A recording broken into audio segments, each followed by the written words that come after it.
자, 이번 시간에는 사회복지 공동모금회법과 입양특례법을 살펴보도록 하겠습니다. 자, 사회복지 공동모금회법은 1997년에 만들어진 겁니다. 근데 1997년에 만들어질 적에는 사회복지 공동모금법이란 이름으로 제정됐던 겁니다.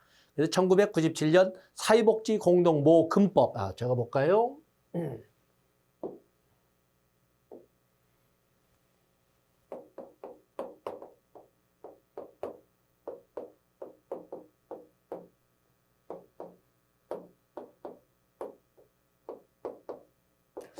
자, 사회복지 공동모금회법의 연표를 보면 1997년에는 사회복지 공동모금법이었습니다. 사회복지 공동모금법. 이거에 의해서 1998년 16개 시도의 법인이 설립됩니다. 처음에는 사회복지 공동모금회가 법인으로서 16개가 있었던 겁니다. 그러다가 1999년 사회복지 공동모금법이 사회복지 공동모금회법, 지금 명칭은 공동모금회법으로 개정되면서 단일 법인으로 바뀌면서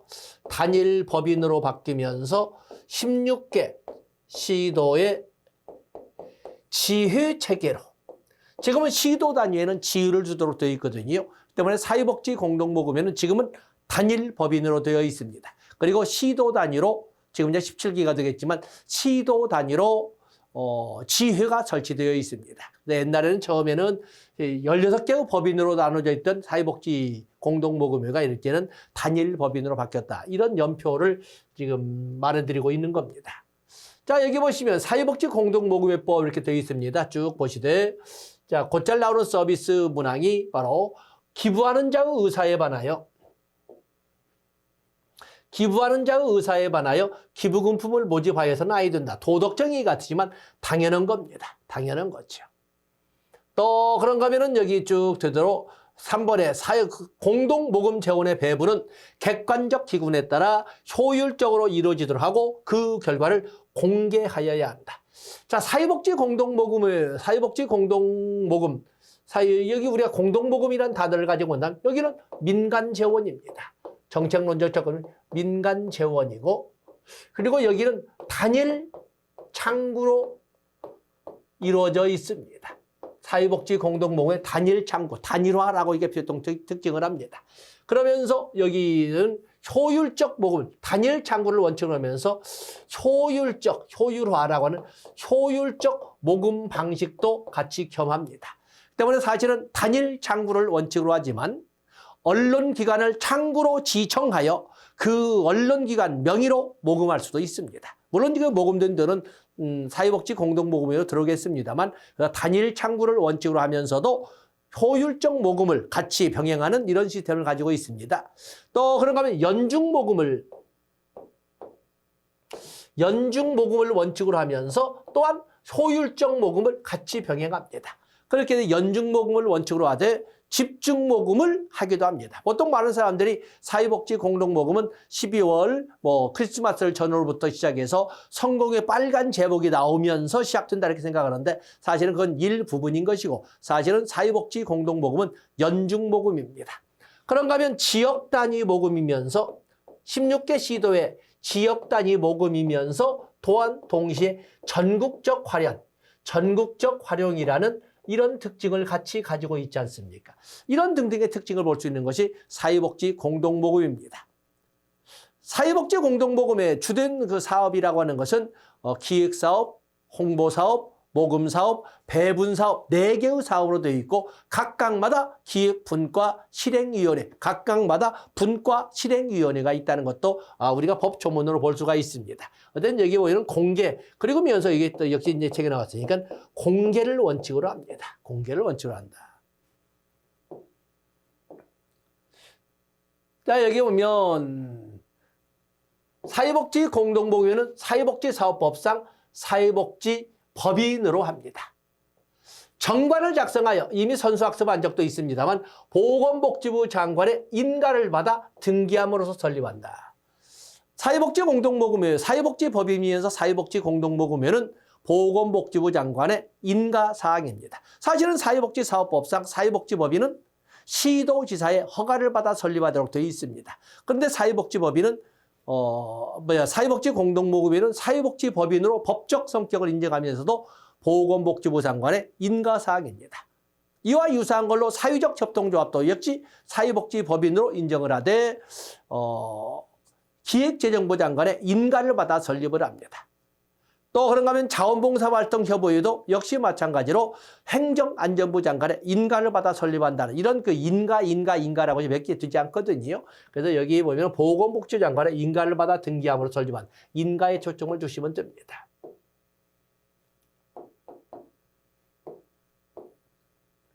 다음에 사업이 쭉 있는데 쭉 보시되 분과실행위원회가 있군요. 분과실행. 보통 사회복지 공동모금회의 4대 사업 그러면 기획사업, 홍보사업, 모금사업, 배분사업 업무라고 되어 있지만 배분사업을 두되 각각 해당 분과에 대한 기획분과 실행위원회, 홍보분과 실행위원회, 모금분과 실행위원회, 배분분과 실행위원회를 둔다라고 이렇게 설명을 했습니다. 위원회 임기는 2년으로 하되 연임할 수 있습니다.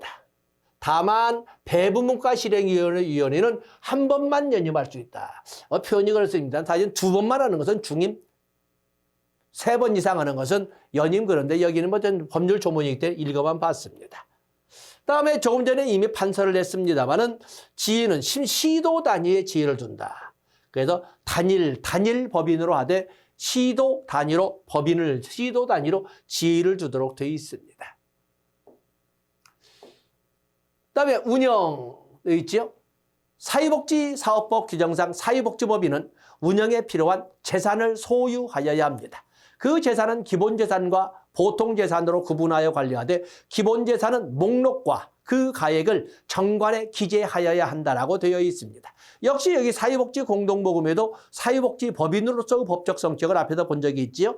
그렇기 때문에 여기는 당연히 운영에 필요한 재산을 소유하여야 하는데 여기 보면은 모금회는 그 기본재산과 보통재산으로 분류하여야 하되 기본재산을 취득하려면 보건복지부 장관의 허가를 받아야 한다. 이것. 그래서 사회복지법인으로 성격을 인정받기 때문에 재산이 있어야 하고 그중에 기본재산을 취득하려면 보건복지부 장관의 허가를 받아야 한다는 것도 가지고 가시면 됩니다. 다음에 기부금품의 모집은 원칙적으로는 연중모금이지만 효율적 모금을 위하여 집중모금할 수 있다고 되어 있습니다. 그래서 연중 기부금품을 모집할 수 있다. 이게 원칙입니다. 연중 기부금품을 모집할 수 있다. 효율적 모금을 위하여 기간을 정하여 집중모금을 할 수도 있다. 이거 말씀드렸죠. 다 좋고 다음에 영수증을 발급해야 된다. 여기 영수증에는 기부금품의 금액 그리고 그 금액에 세금 혜택이 있다는 문구를 적고 1년 번호를 표시해야 합니다. 때문에 사회복지 공동모금회는 기부금품을 받고 그에 대하여 영수증을 발급하여야 하는데 영수증에는 기부금품의 금액 그리고 그 기부금품의 금액에는 세금 혜택이 있다는 문구 그리고 1년 번호가 이 세 가지가 반드시 표시되어야 합니다. 다음에 복권의 발행, 그러면 복권의 발행처는 역시 모금회는 그 밖에 위하여 재원을 조성하기 위하여 복권을 발행할 수 있다. 복권을 지급일로부터 3개월간 행사하지 않으면 소멸시효가 완성된다. 이렇게 되어 있습니다. 복권 단적 그 정도 보시고. 다음에 모금창구. 여기도 보면은 조금 전에 말로 설명한 것처럼 사실은 단일 창구로 모금을 하지만 효율적 모금을 위하여 언론기관을 창구로 지정하고 그 언론기관 명의로 모금할 수도 있습니다. 그래서 기부금품의 접수를 효율적이고 공정하기 위하여 언론기관을 모금창구로 지정하고 지정된 언론기관 명의로 개설할 수 있습니다. 원칙은 사회복지 공동모금의 단일 창구로 모금을 하지만 효율적 모금을 위하여 언론기관을 모금창구로 다 있지요. 다음에 모금회는 사회복지 공동모금회는 매월 8월 30일까지 다음 회계연도의 재원 배분 기준을 공고하여야 한다. 매년 8월 31일까지. 다음에 배분, 자, 좋습니다. 다 읽어보시고. 다음에 재원의 사용. 공동모금회 재원은 사회복지 사업이나 그 밖의 사회복지 활동에 사용한다. 그리고 조성된 모금 재원은 해당 회계연도에 지출한 것을 원칙으로 한다. 다만도 있지만, 되어 있지요. 또 그런가 하면은 기부금품 모집과 모금회 관리 운영에 필요한 비용은 앞 회계연도 모금총액의 10% 범위에서 사용할 수도 있습니다. 10% 정도 봐주시면 됩니다. 다음에 기부자는 배분 지역, 배분 대상자, 사용 용도를 지정할 수 있다. 배분 지역, 배분 대상자, 사용 용도를 지정할 수 있습니다. 배분 지역, 배분 대상자, 사용 용도를 지정할 수 있다. 배분 지역, 배분 대상자 좋습니다. 다음에 양벌 규정 좋습니다. 양벌 규정까지 또 있죠. 벌금형이 있습니다. 그래서 이 위법한 행위를 한 사람은 그 행위자를 벌하는 의회, 법인이나 개인에게도 해당 조문에 벌금형을 가한다. 여러 법률에 봤던 내용이기 때문에 벌금형 기억해 주시면 됩니다. 자, 이렇게 해서 우리가 사회복지 공동모금회 법을 본 걸로 하겠습니다. 자, 이제는 우리가 입양특례법을 보겠습니다. 우리가 가정을 이끌어가는 데는 가정이 형성될 때는 혼인, 혈연, 입양을 통해서 가정이라는 단어가 이루어집니다. 혼인을 통해서 부부 중심의 가족이 만들어지고 그다음에 혈연을 통해서 출산이나 제왕절개든 간에 하여튼 출산의 과정을 통해서 가족이 2세대 가족이 만들어지는 것이고 그다음에 가슴으로 애를 낳는다라고 하는 것처럼 법률 관계를 통해서 또한 가족이 만들어지기도 하는데 이를 입양이라고 하고 그에 대한 근거 법률을 입양특례법이라고 하는 것입니다. 그래서 여기 입양특례법 보시면은 입양특례법 요보아 등의 입양에 대한 요건 절차 등에 관한 특례와 지원에 필요한 사항을 정함으로써 양자가 되는 아동의 권익과 복지를 증진하는 것을 목적으로 한다. 그냥 법률 용어일 때 제1조를 읽어봤습니다. 다음에 입양의 원칙은 입양 아동이 최우선의 원칙, 아동이 최우선의 원칙을 이렇게 설명을 하고 있습니다. 입양의 날 5월 11일을 입양의 날로 정하고 있습니다. 5월 5일 어린이날, 5월 8일 어버이날, 5월 10일 가정의 날, 5월 11일 입양의 날로 되어 있습니다. 5월 11일 입양의 날로 되어 있습니다. 그다음에 지금 한때는 우리나라가 입양, 그야말로 해외 입양의 대국으로서 이렇게 알려져 있던 그게 자랑스러울 수가 없는 그런 가슴 아픈 시절이 있었지 않습니까? 그런 과정이었는데 국가는 아동에 대한 보호와 책임을 이행하기 위하여 국유 입양을 줄여나가기 위하여 노력하여야 한다. 국유 입양을 줄여나가기 위하여 노력하여야 한다. 이런 규제들을 봐주시면 됩니다. 그다음에 우리가 입양특례법에서 아동이라고 하는 것은 아동복지법에 근거해서 18세 미만을 아동이라고 설명을 합니다. 당연히 그래서 일반법인 아동복지법에 근거해서 입양특례법의 아동 역시 18세 미만을 말합니다. 그런가 하면 여기 역시 아동이라는 단어가 나와 있고 그다음에 요보아동이 있습니다. 요보아동은 보호대상 아동을 말한다. 보호대상 아동이라고 하는 것은 밑에 나와 있죠. 보호대상은 보호자가 없거나 보호자로부터 이탈되었거나 보호자가 있다 하더라도 보호자가 아동을 양육할 만한 상황을 만들지 못한 경우의 아동을 보호대상 아동이라고 하는데 바로 이 입양특례법상에서 요보아동이라고 하는 용어가 나오면 그건 아동복지법상의 보호대상 아동. 어쨌든 보호자와 인연이 없는 이런 아동을 말하는구나 이렇게 봐주시면 됩니다.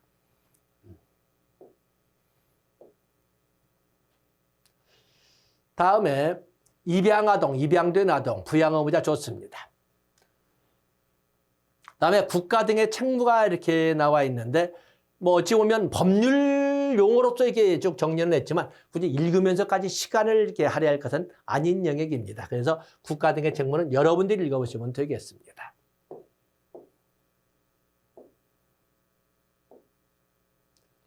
다음에 국내 입양 우선 추진. 아까 보면은 우리가 오랜 세월 동안에 그야말로 국외 입양이 워낙 보편화된, 애를 팔아먹는다는 소리가 보편적으로 나올 정도로 그런 아픔을 많이 가지고 있지 않습니까? 그렇기 때문에 그 오명을 싣기 위해서 많은 노력을 하는 과정에 만들어진 것이 입양특례법이라고 설명할 수가 있는 것입니다. 자, 여기 국내 입양 입양이 나와 있죠. 그래서 어떻게 보면 그 국가의 책무라고 볼 수도 있는 것이 여기 있습니다.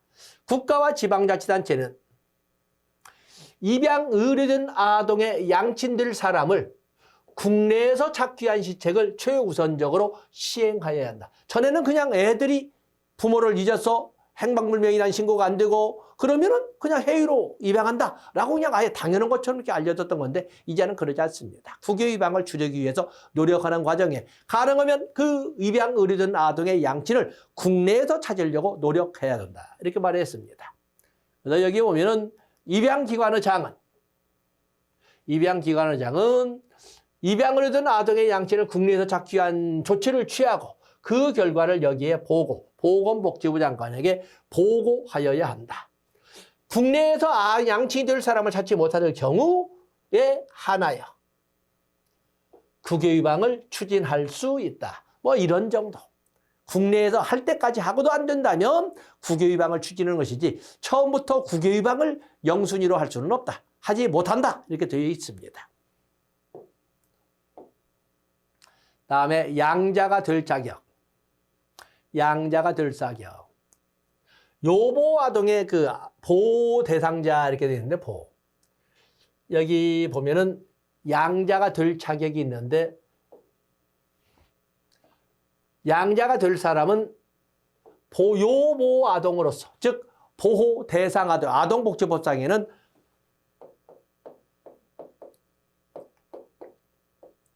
아동복지법상 보호 대상 아동이 있죠.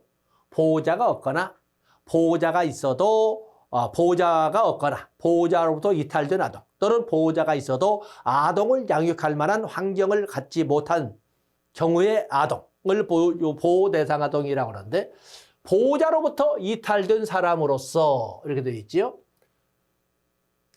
부양 의무자를 확인할 수 없어서 보호장시설에 보호 의뢰된 사람 또는 부모나 후견인이 입양에 동의하여 보호장시설이나 입양기관에 보호 의뢰한 사람 법원에 의하여 친권상실의 선고를 받은 사람의 자녀로서 보호장시설에 보호 의뢰된 사람 부양 의무자를 알 수 없는 경우로서 보호장시설에 보호 의뢰된 사람 이런 사람을 양자가 될 기본 자격으로 합니다. 다음에 양친이 될 어쩌면 양자의 자격보다는 양친이 될 자격이 더 이렇게 좀 올려보겠습니다. 양친이 될 자격. 누구나 우리가 보면 차인표나 제시라처럼 이렇게 자녀 입양을 공개적으로 또 애들에게도 공개함으로써 같이 그 갈등을 이겨내가는 세월을 보내거나 그러는 것은 아닙니다. 참 고마운 사람이죠. 그러지 않습니까? 이렇게. 그래서 이 양친이 될 사람은 각 요건을, 다음의 요건을 모두 갖추어야 합니다. 그 때문에 양자의 자격보다는 양친의 자격이 더 취업용으로서는 중요합니다. 양자를 부양하기에 충분한 재산이 있을 것. 양자에 대하여 종교의 자유를 인정하고 사유의 구성으로서 상응하는 양육과 교육을 할 수 있을 것. 소위 양치된 사람이 범죄의 경력이나 중독의 경력이 없을 것. 범죄나 중독의 경력이 없을 것. 당연한 말씀. 양자, 중요한 것. 양친이 될 사람이 대한민국 국민이 아닌 경우 해당 국가의 법에 따라 양친이 될 자격이 있을 것. 자, 여기 중요 표시. 우리나라의 법에 의해서 양친이 될 자격이 있는 것이 아니라 만약에 양친이 되고자 하는 사람이 대한민국 국민이라면 아니라면 즉 외국인이라면 우리나라 법이 아니라 해당 국가의 법률에 의해서 양친이 될 자격이 있을 경우 해당 국가의 법에 따라 해당 국가, 자 여기가 함정으로 나오는 문장이 되겠습니다. 그래서 우리나라의 법률에 의하여 양친이 될 수 있는 자격을 요구하는 것이 아니라 해당 국가의 법률에 의하여 양친이 될 자격을 요구하고 있습니다. 그 밖에 이렇게 되어 있는 거지. 그래서 양친이 될 자격 여러분들이 가져야 되고, 또 하나 있습니다. 여기는 모두에 포함은 되지 않지만 양친이 될 사람은 양자가 될 아동이 복리에 반하는 직업이나 그 밖에 인권 침해 우려가 있는 직업에 종사하지 아니하도록 해야 된다. 애들로 하여금 애들의 복지 문제에 상처가 발생할 수 있는 직업에 종사하게 하거나 또는 그런 직업에 종사하게 해서는 안 됩니다. 당연하죠. 애들을 가지고 아동복지에서 위반하는 영역으로 이끌어가서는 안 된다. 그 말을 하고 있습니다. 그다음에 소정의 교육을 받아야, 이건 법적 모든 의무는 아니지만 소정의 교육, 양친이 되기 위해서는 교육을 받아야 된다. 그냥 애만 있으면 애를 데려다가 키워주기만 하면 양친이라고 하는 것은 아니다. 다음에 입양의 동의가 이렇게 나와 있는데, 아동을 양자로 하려면 친생부모의 동의를 받아야 한다. 요건 뭔 말이냐면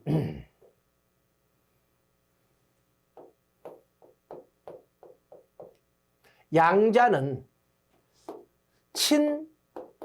친생부모 그리고 양부모 모두와 인연을 유지합니다. 그래서 양자로 간다고 해도 자기를 낳아준 부모와의 인연이 끊어지는 것이 아닙니다. 하물며 양자로 갔다 하더라도 자기를 낳아준 친생부모가 사망을 해서 어떤 유산이 발생을 하게 되면 그 유산 상속권도 같이 행사할 수가 있습니다. 때문에 양자는 친부모의 상속권도 행사할 수 있고 양부모의 상속권도, 유산에 대한 상속권도 행사할 수 있습니다. 때문에 어느 인연을 끊고 새로운 인연을 가는 것이 아니라 기존의 인연을 유지하면서 새로운 인연으로 새로운 가족도 만들어가는 겁니다. 그에 비해서 친양자라고 하는 것은, 친양자, 여기는 유지하면서 양부모의 관계가 창설되는 거죠. 그런데 친양자는 친생부모와는 단절합니다. 그리고 양부모 관계를 창설하는 거죠. 때문에 친생부모와는 혈연적 인연은 있다고 우리가 접근해 줄 수는 있지만 그 사람과의 연락도 어떤 법적 권리도 모두가 단절되는 겁니다. 진짜 완전히 새로운 가정이 만들어지는 것을 친양자라고 하는 것입니다. 아시겠죠? 그래서 양자라고 할 적에는 그래서 친생부모의 동의를 받아야 한다, 이 말이 나오는 거예요. 그래서 친생부모와 관계를 그대로 유지하면서 새로운 가족 구성원의 하나가 이렇게 자리 잡는 이런 것을 양자라고 하기 때문에 그렇습니다. 다음에 13세 이상인 아동을 입양하고자 할 때에는 동의권자의 동의 이외에 입양을 아동의 동의를 받아야 한다. 입양될 아동의 동의를 13세가 넘었으면 이 동의권자의 동의뿐만 아니라 13세 이상이 된 아동 본인의 동의도 받아야 된다. 자, 여기를 이렇게 같이 보시면 됩니다. 그다음에 입양의 동의는 바로 입양의 동의. 물론 더욱이나 우리가 보면 13세 이상이기 때문에 그때까지 기다리자는 건 아니고 적어도 입양의 동의를 받는다 하더라도 동의권자의 동의를 받는다 해도 입양의 동의는 아동 출생일로부터 한 일주일은 지나야 된다. 일주일은 지나야 된다. 두 번째, 세 번째라고 이제 돈을 팔아먹는다 이렇게 되지 않겠습니까? 다음에 입양된 아동은 친양자와 동일한 지위를 가진다. 친양자와. 그래서 완전히 새롭게 만들어진 새로운 가정의 실질적인 가족 구성으로서 지위를 갖는다. 이렇게 설명을 합니다. 그다음에 입양의 취소 이렇게 나와 있는데 가슴 아픈 얘기죠. 입양의 취소도 있고 파양도 있고 그렇습니다만은 한번 읽어는 보겠습니다.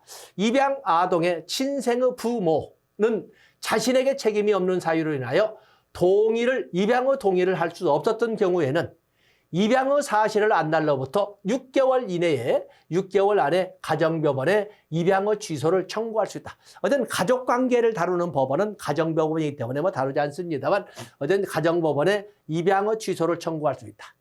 가정법원은 입양의 취소 청구에 대한 판결이 확정되거나 심판의 효력이 발생한 때에는 지체 없이 그 뜻을 가정법원 소재지에 있는 지방자치단체에 통보하여야 한다. 그래서 주민등록법상에 어떤 그런 문서, 공문서가 처리돼야 된다. 이 말을 하고 있습니다. 그래서 여기 이제 입양의 취소 보시고. 자, 거기에 보면 파양. 파양을 할 수 있는 사람은 양친, 양자, 검사는 가정법원에 파양을 청구할 수 있다.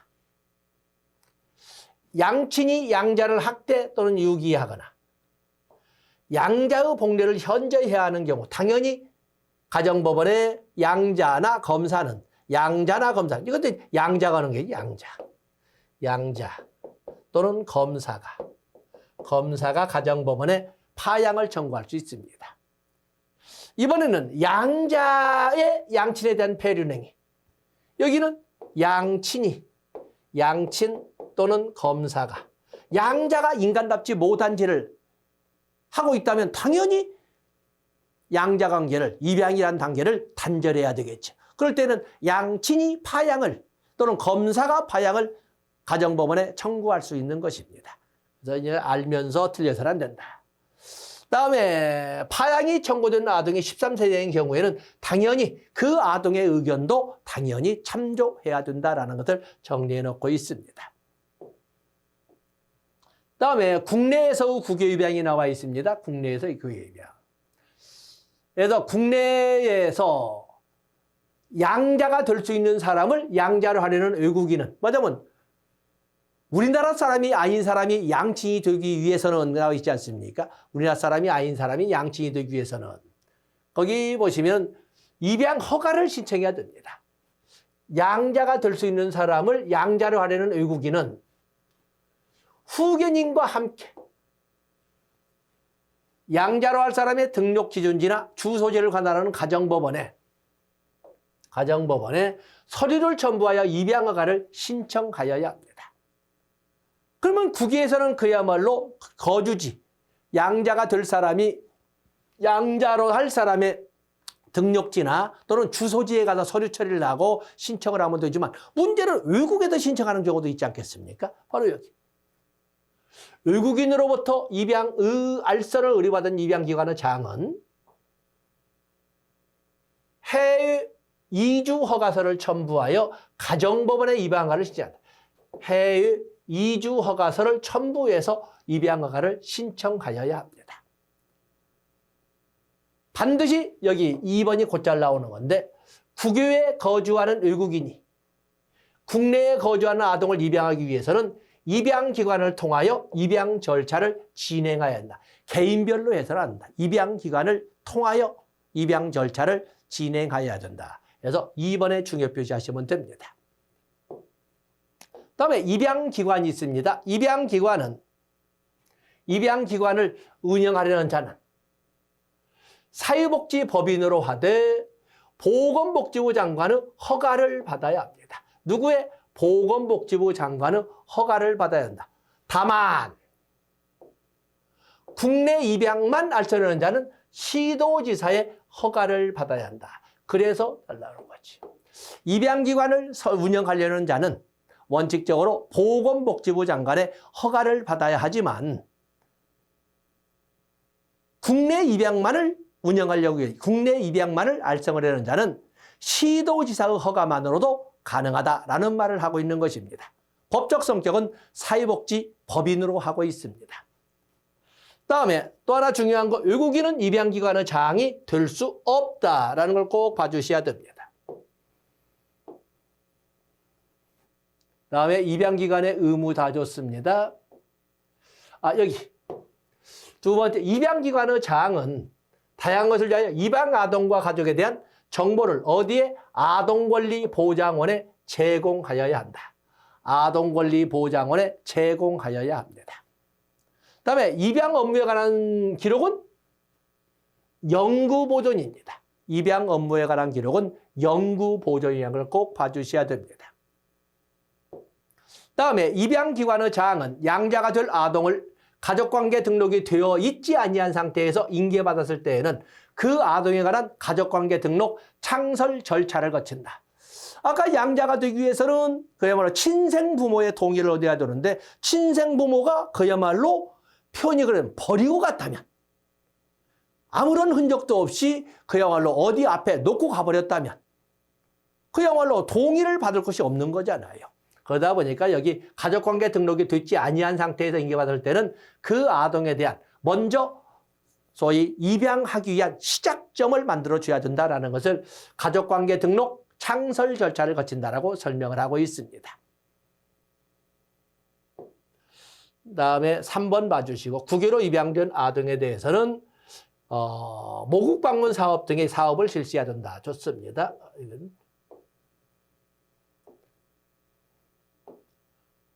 다음에 아동의 인도가 있는데 입양기관 또는 부모는 법원의 입양허가 결정 후 입양될 아동을 양친이 될 사람에게 인도한다. 입양허가 결정 후에 당연히 인도가 이루어져야 된다라는 것을 말씀해드리고 있는 거고, 다음에 여기 보시면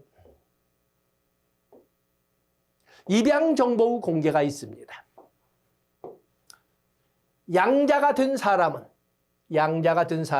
되어 있죠. 아동권리보장원 또는 입양기관이 보유하고 있는 자신에 관련된 입양정보의 공개를 입양정보 공개, 입양정보는 영구보존이지요. 앞에 먹었던 영구보존, 입양정보의 공개를 청구할 수 있다. 아동권리보장원 또는 입양기관이 보유하고 있는 자신에 관련 입양정보 공개를 청구할 수 있습니다.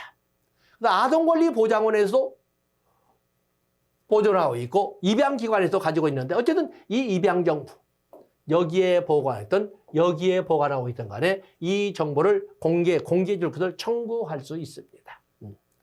그러나 미성년자인 경우에는 양친의 동의를 얻어야 됩니다. 다음에 아동권리보장원이나 입양기관의 장은 요청이 될 때 입양 아동의 친생부모의 동의를 받아 정보를, 자 여기도 함정이 있죠. 아동권리보장원이나 입양기관의 장은 요청이 있을 때 입양 아동의 친생부모의 동의를, 양자의 동의가 아니라 친생부모의 동의를 받아 정보를 공개해야 된다. 그렇기 때문에 우리가 쉽게 가지고 알아보면 알아볼 수 있는 거 아니야 라고 하지만 그렇지 않아요. 우리가 오면 사람들이 특히 유산 문제 때문에 아주 문제가 복잡해집니다. 그렇기 때문에 정보 공개를 요구하지 않는 사람도 훨씬 더 많을 뿐만 아니라 양친이나 또는 양부모나 친생부모의 살림살이의 정도가 비슷비슷하다면 별다른 문제가 없지만 또 형제 자매의 문제가 존재하기 때문에 이걸 소위 법률에서 보호해주는 의도에서 만들었다고 하더라도 이걸 꺼려하는 사람도 훨씬 더 많다는 것을 알아주셔야 됩니다. 다시 합니다. 입양정보 공개, 양자가 될 사람이 정보 공개를 요구한다면 이때 정보 공개를 요구한다면 정보를 공개할 수 있다. 그런데 친생부모의 동의를 해야 된다. 친생부모의 동의를 받아 정보를 공개할 수 있다. 그런데 미성년자라면 그 양자가 된 사람, 정보 공개를 요구한 사람이 미성년자라면 그때는 친생부모의 동의 말고 양친의 동의를 얻어야 된다. 해서 여기에 있는 입양정보의 공개를 꼭 다시 한번 말씀드립니다. 양자가 된 사람이 자신의 입양정보에 대한 정보를 공개해 줄 것을 요청했다면 이때 아동권리보장원이나 입양기관의 장은 누구의 동의를 받아? 친생부모의 동의를 받아 이 정보를 공개할 수 있습니다. 그런데 그 양자가 된 사람이 미성년자라면 양친의 동의를 받아야 하는 것입니다. 여기 입양정보 공개는 좀 더 상세하게 여러분들이 읽어주시면 되겠습니다. 자, 이렇게 해서 우리가 가슴 시린 얘기 중에 하나가 되겠습니다. 입양특례법을 마감진 걸로 하겠습니다. 고맙습니다.